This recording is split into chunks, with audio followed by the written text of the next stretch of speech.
Welcome back to another fantastic audio tutorial. My name is Dave Bodie for Tuts Plus, and thanks so much for checking out this video. In this video, we're going to look at a song that we haven't looked at so far in the series called Glorious, and we're going to check out a little bit of the arrangement ideas that went into this track, as well as some mixing and mastering. This track is pretty much done. In fact, the EP is finished, and it's been on sale for a few weeks. You can check it out on iTunes. And so this track is a little bit different than the other tracks in this EP. It's kind of a mess. This project has like 96 tracks in it. Not all of them are used, but that's just kind of the way that this particular track worked out, because this track was probably the hardest in the EP to do. And some of that is because it needed what I would consider a good amount of work. The original scratch track that I got sent was a good bit slower than this. I think it was around 90 BPM. That's not really a tempo that gets people moving and makes people want to clap. You really need something more in the neighborhood of 115 to 130 to really get people moving and excited about the track. So we had a little back and forth between myself and Jeff, who wrote this song. He agreed that speeding it up would not be a huge deal. We also worked on some of the melody ideas in this track because the original melody that he wrote for the chorus didn't quite sound ready, so we did a little work in kind of refining that. So a lot went into this track. You can hear, here's the scratch track. This is the second scratch track, actually, that I got sent.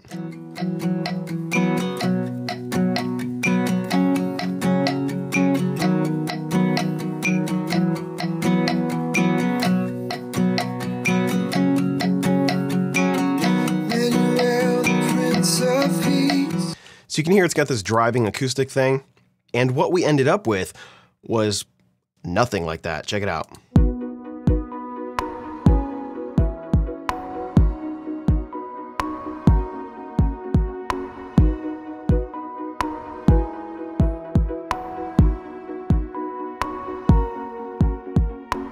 Emmanuel, the Prince of Peace, the Lord of Lords and King of Kings, the Lion and the Lamb, great I am, Savior of the world. Emmanuel, the Prince of Peace, the Lord of Lords and King of Kings, the Lion and the Lamb, great I am, Savior of the world. You are glorious,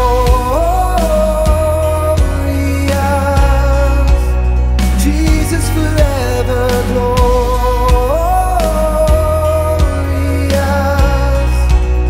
Jesus forever King above all. You're the Lord of my heart. You are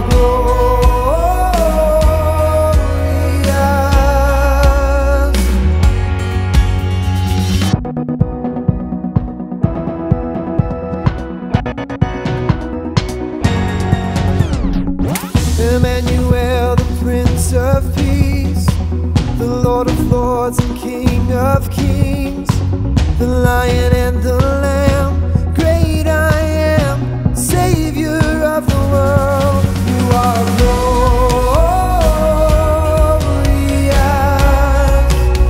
Jesus forever glorious,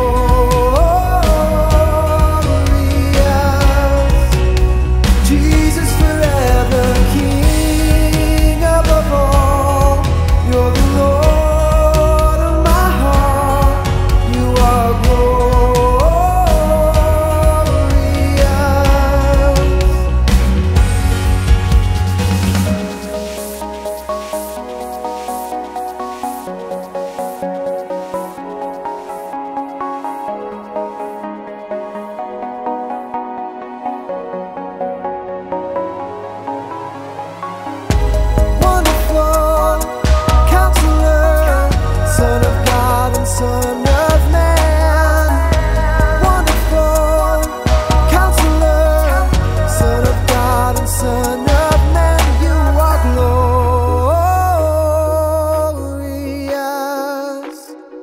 Jesus forever glorious,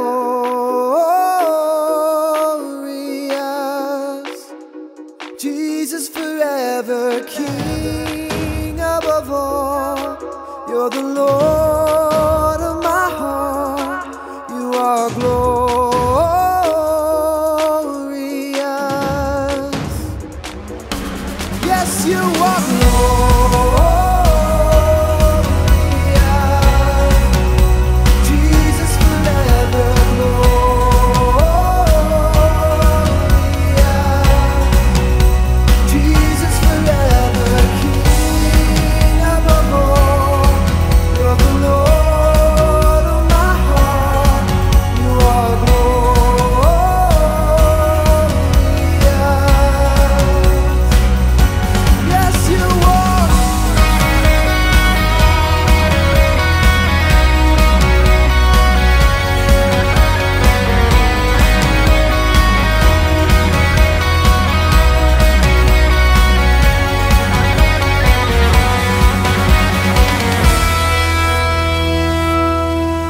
It was nothing like what Jeff Parshall, the writer of this song, probably was thinking, but he really liked it after 24 listens to it or so. It's very much different than a lot of the other stuff that we recorded. There's no acoustic guitars. It's not that quote-unquote organic feel. You know, it's very kind of processed, almost EDM kind of feel. And I thought it was really cool. So let me take you through this here. One of the ideas that Jeff had for this is he knew kind of the drum feel that he wanted, and he wanted this kind of, what I like to call, it's kind of a jungly tom thing.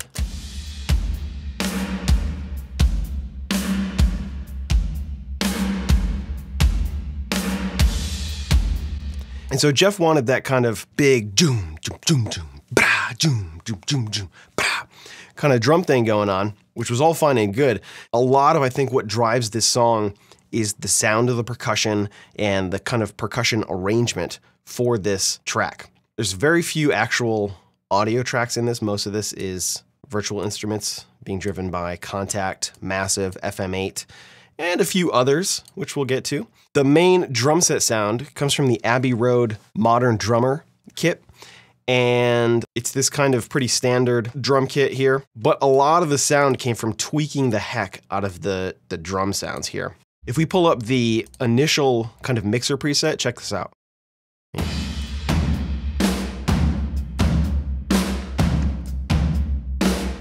It sounds very much like you would think it sounds, very raw, but even if we pull up one of these presets here, like indie rock,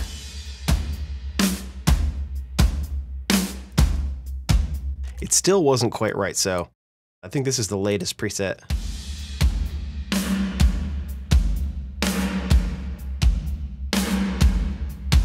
It's got a real kind of processed, EQ'd sound. You know, I needed a lot of oomph in the low end from those toms in the kick there. So a lot of kind of EQ and dynamics processing went in. You know, one of the things that I need to have when we get to the end of the song is I need to have a really strong kick in bass that almost just sings over everything else, because in these types of songs, you know, in this kind of tempo, you really need to have that crack and snare over everything. So that was a little bit of a challenge, especially as the mix got more dense and I kept adding things. I really had to make sure that there was enough room, especially for that snare, to just smash right over the top there. We do have some other percussion elements in here as well. I have battery, and battery's given us this kind of initial real electronic groove here. And I just picked samples that I liked. So that's kind of what's driving this, and I was helped with the kind of arrangement and percussion for this song by my brother. He sent me this song and he was like, you know what, that sounds like this other song. And so I kind of took some of the ideas for the percussion from this other song that he sent me. I thought it worked really well. The other thing that we hear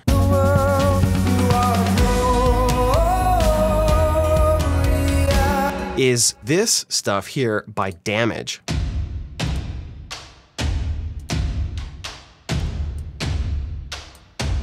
So Damage is another Contact instrument. It's made by Heaviosity, right here. And it's this really cool percussion library, and this is using their Percussion Studio Armageddon ensemble. So it's a bunch of toms, it's a bunch of kind of rim clicks and bass drums, I think, kind of that big ensemble-y thing.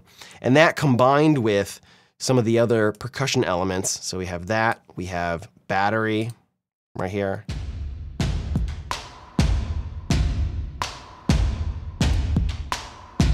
Helped to kind of punch up the verses, but also that big tom thing really helped to kind of punch up the choruses as well here. Check this out with the Modern Drummer here.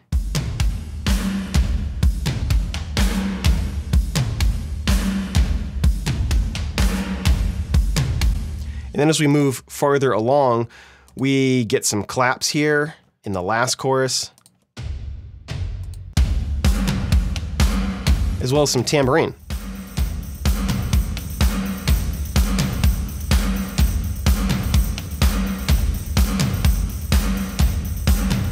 Which kind of sounds a little bit strange, isolated like that. When you hear it in the mix,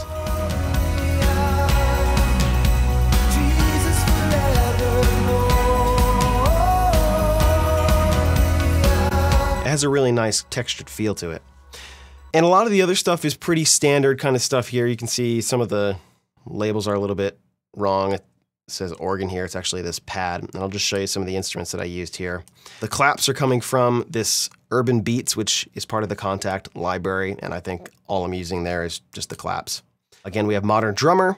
We have tambourines. This is actually coming from Cinesample's Cinepark, and it's using their standard full mix, which is kind of a combination of close, overhead, mid, room, and surround microphones. I did a little bit of tweaking here trying to get more of a close thing in there, but it actually sounded good to have it more with a room feel, and so that's what we're hearing in there.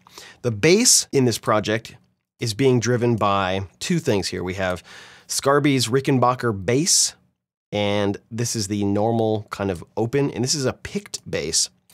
And then we have Scarby's Rickenbacker bass, but this is palm mutes. And so there's a combination of both of these in here. This is obviously pretty simple, just whole notes. And then when we get into the verse,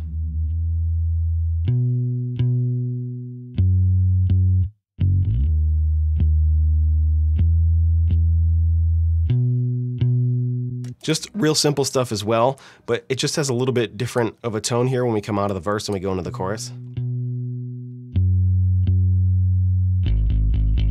And so this is one of the few songs that I was actually really happy with the way that the virtual bass, if you will, sounded. I thought that this particular Rickenbacker bass virtual instrument sounded really awesome for this song. Sometimes when you're working with virtual instrument basses, it's a real case of, you know, square peg and round hole. So this is my main Kontakt instance. I also have a couple of other things in here. Let me just expand them all. I have this Arctic Morning. This is kind of this pad thing going on here. That's just standard with Kontakt. Then I have this lead thing, and this actually comes from Retro Machines Mark II, which is called mini tape lead. It's really just kind of a keyboard thing with a real short percussive thing. A couple of these I tweaked up quite a bit to get the right sound. This one, I used this preset and then I tweaked it up to get the right sound. These two right here are pretty much left just the way they are. And the last one I'm not even using. And then there's another instance of Kontakt way down here somewhere.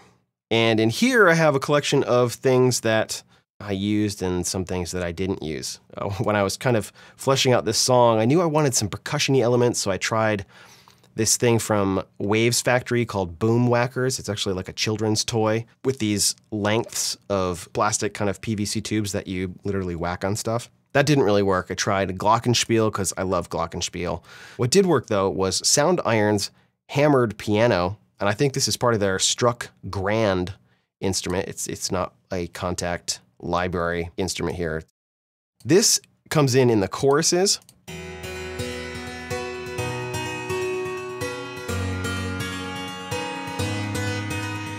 It's kind of almost like a dulcimer kind of effect, except it's definitely, you can almost tell that it's a piano. You know, it almost sounds like a really zingy, I don't know, tack piano or something that's been EQ'd up, but it's got this really cool zingy sound. So I have that on here with a delay, a little bit of compression, a little bit of EQ. And that's driving a good part of those choruses there. Then I have Damage, that's in there as well. Big drums in there. Damage is really awesome.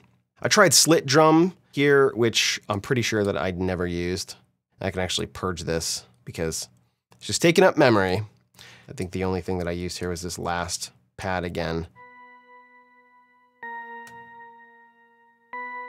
Those are the Kontakt instruments there. I also have some other stuff that I'm using in here as well. You can see I have FM8 and I have an instrument in there. No idea what that is. Oh, that's Massive. Yeah, see, I really did a bad job naming this stuff. I guess this is Massive, and I'm sure I have more than one Massive in there. This is what it sounds like. It's just a real short kind of plucky thing, but I knew I wanted kind of a 16th note thing, so rather than draw on the MIDI, I just used a delay. I thought that sounded really cool anyway. And then there's a compressor here. I have no idea why. It doesn't look like it's doing anything. Oh, I know. Sometimes when I'm auditioning massive sounds, for some reason, some of the presets come with their volume up to 190 and they just blow everything up. So I think I just put this compressor on here to make sure that when I was auditioning sounds, I didn't completely clip stuff out there. I have a cymbal roll here going into the interlude here. And I also have a little Sample-O-Matic, which is a stock Reaper plugin here. This is just doing a kick, and it's using a sample that I got as part of a package called Messiah. It was a guitar cabinet IR for guitar amp modelers, and it came with a couple of IRs, and it also came with a handful of kick samples, and so I used that here. That's pretty much it. You can hear it sounds pretty terrible. But in the mix, it was actually pretty cool. There are some actual guitars in here, some real live recorded guitars running through some Kuasa amplification. They're kind of buried in the mix.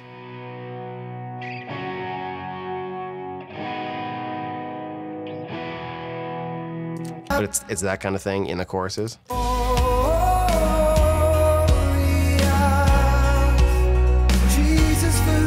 I brought them up a little bit at the end, but they're pretty down there. You can't hear them, especially you can hear those fret noises, I think. A couple other cool things here. I knew that I wanted some fun kind of synth transition elements here. So one of the things that I have here is, this is a free synth called Tal Noisemaker. And this is just basically doing a noise ramp thing right here. And then you can see I have that routed down here to a delay, which does some other interesting things here. And on top of that, I use this cool glitch plugin here to make that a little bit more interesting. So now we have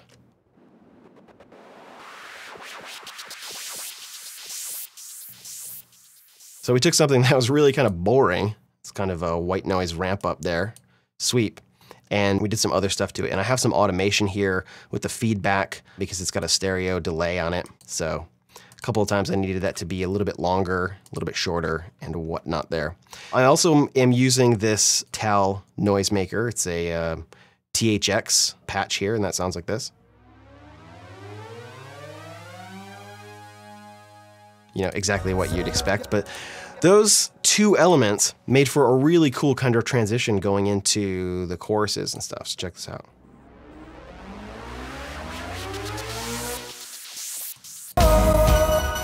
And in addition, I also used one instance of FM8 here, which I used in the bridge.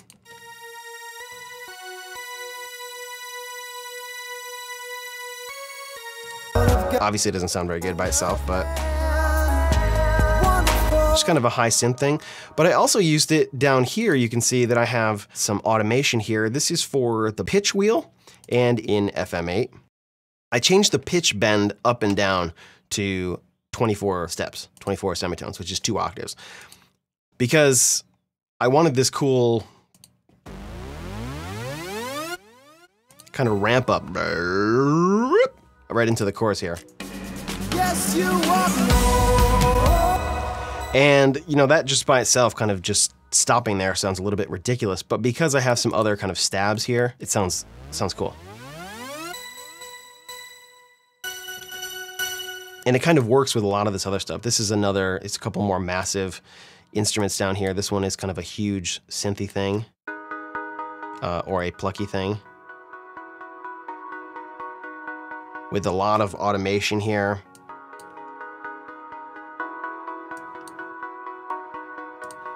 And then this is the mega synth right here.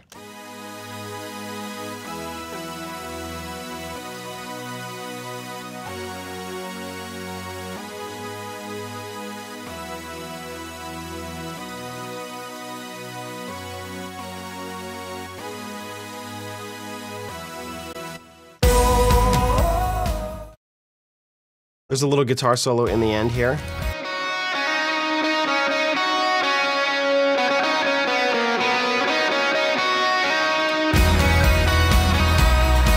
Which is also doubled by a synth there. And we have vocals in here too. I should talk about the vocals, I guess. The vocals is pretty much just one vocal. And then in the chorus, I took 2 alternate versions and I just doubled it. So we get this thing. Glorious,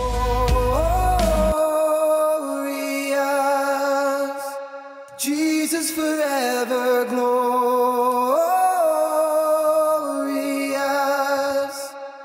Jesus forever King above all, you're the Lord of my heart. It's got a little bit of de-essing on it, a little bit of EQ to give it a little bit more breath. And right after that, some de-essing to take out some of that sizzle stuff. And it does have some auto-tune goodness in there. It does have a little bit of compression on it. Actually, quite a bit of compression. I experimented with doing some harmonies on this. Didn't really work though. And adding these 2 other vocals here to kind of triple up the vocal in the choruses really is the thing that made it work. Without those guys in there, it sounded really thin. So just gave it a little bit more space, a little bit more punch there. Everything is being routed to this track right here. And then I have a glitch thing that I'm using again here for the interlude, and a little bit of EQ, which does a kind of filter ramp up here. It starts with this kind of lo-fi thing.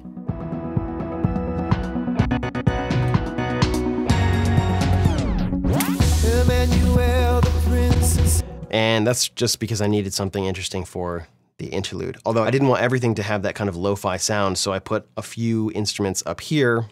This one instance of massive, and then the cymbal roll and the kick drum. I just wanted to sit on top of that kind of lo-fi glitchy thing that was happening in there. Now, as far as the mixing goes, I kind of mix and arrange at the same time. As I add things, I kind of put them in their place.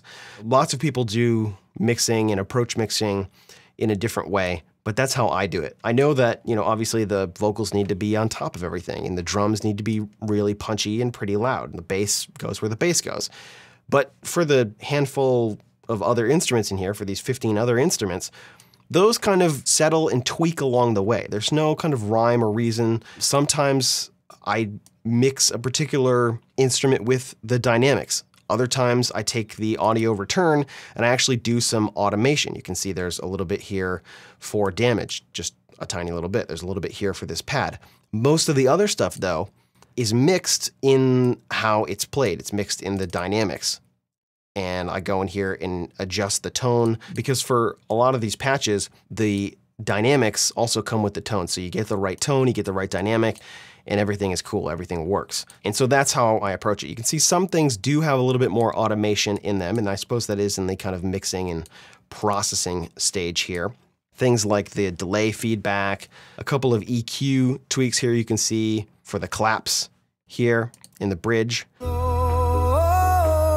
have a little bit of EQ automation on the audio return there. For me, my approach is just getting the right sounds and making sure the dynamics of those instruments are right. Lots of compressors are used just to kind of take the edge off. You can see the vocal processing on the main vocal here is pretty much the same as the doubled. The only automation that I have on the vocal is for the delay, just kicking that on there in certain parts. And there's 2 delays actually. There's a super long delay and then a short delay. And those volumes are actually automated in here as well. Just some real basic stuff like that. Because in the choruses, you know, there's not a lot of dynamic changes that are going on. It's pretty much everything's loud, and you just have to fit everything right in the mix. So you can see if we look at the audio returns, some of these, I'll expand them just a little bit. They just kind of are at a set level, and they don't really need to change, because things like pads and synths and things, depending on the patch, some of them aren't dynamic. So if they work at a particular level, they're pretty cool, and you don't have to mess with them a whole bunch. I didn't do anything for the battery returns. I just basically used the dynamics, the velocities that I wanted in the MIDI programming, and that was that. Instead of managing the dynamics with volumes of things, I used different instruments. Now, I actually, quote unquote, mastered this along with all the other tracks, and I'll just go through basically what I used here. I use these plugins right here. I have an EQ, which is just doing a tiny little dip here at 400 Hertz, 1 decibel. Then I have this JS plugin here, which is basically taking the lows, everything below 100 Hertz, and it's making it mono, because at 100%, they'd be routed to where they normally would be, and at 0%, they're in mono, which is cool. That's where I want them, because there is some panning to the toms, and I want that low-end punch to be center. I want that equal, right and left. Then I have a compressor here, and you can see what that's doing. We jump to a chorus here. Just a really light compression here. I said the attack and the release time were really, really slow, so it's just kind of overall doing some very general volume shaping. Then right here, one of my favorite plugins that I like to throw on the master bus is multiband compressor. And check out what it sounds like without this. It's okay, but when you turn this on,